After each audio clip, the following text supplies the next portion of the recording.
Hi friends, அஸ்ஸலாமு அலைக்கும். இன்றைக்கி என்னோடய ஸ்டைலில் சிக்கன் பிரியாணி எப்படி செய்யலான்னு பார்க்கலாம் வாங்க. ஒரு பாத்திரத்தை அடுப்பில் வச்சு நெய் சேர்த்து பட்டை, கிராம்பு, ஏலக்காய் போட்டு வெங்காயம், 2 பச்சை மிளகா சேர்த்துக்கிறேன். இது முரட்டு மிளகாவாக இருந்துச்சு, அதனால் நான் 2 சேர்த்துக்கிறேன். உங்களுக்கு வேணும்னா எக்ஸ்ட்ரா நீங்கள் சேர்த்துக்கலாம். வெங்காயம் நல்லா பொன்னிறமாக வந்த பிறகு தக்காளி, மல்லி, புதினா, இஞ்சி பூண்டு பேஸ்ட்டு சேர்த்து அதோட பச்சை வாடை போகிற வரைக்கும் நல்லா வதக்கி விட்டுக்கணும். நான் சிக்கனில் ஏற்கனவே உப்பு, மிளகாத்தூள், மஞ்சள்தூள், தயிர் சேர்த்து ஊற வச்சுருக்கேன். இந்த மாதிரி ஊற வச்சு நீங்கள் பிரியாணியில் சேர்த்திங்கன்னா நல்லா உப்பு, உரப்பு எல்லாம் ஊறி நல்லாயிருக்கும் டேஸ்ட்டு. அதை இதோட சேர்த்து கிளறி பிரியாணிக்கு தேவையான மிளகாத்தூள், மஞ்சள் தூள், சோம்புத்தூள், உப்பு சேர்த்து லைட்டாக தண்ணி ஊற்றி சிக்கனை கொஞ்சம் வேக வச்சுக்கிறேன்.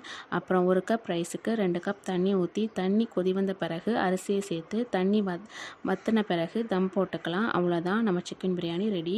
என்னுடைய அடுத்தடுத்த காணொளிக்காக காத்திருங்கள் தோழிகளே. அஸ்ஸலாமு அலைக்கும்.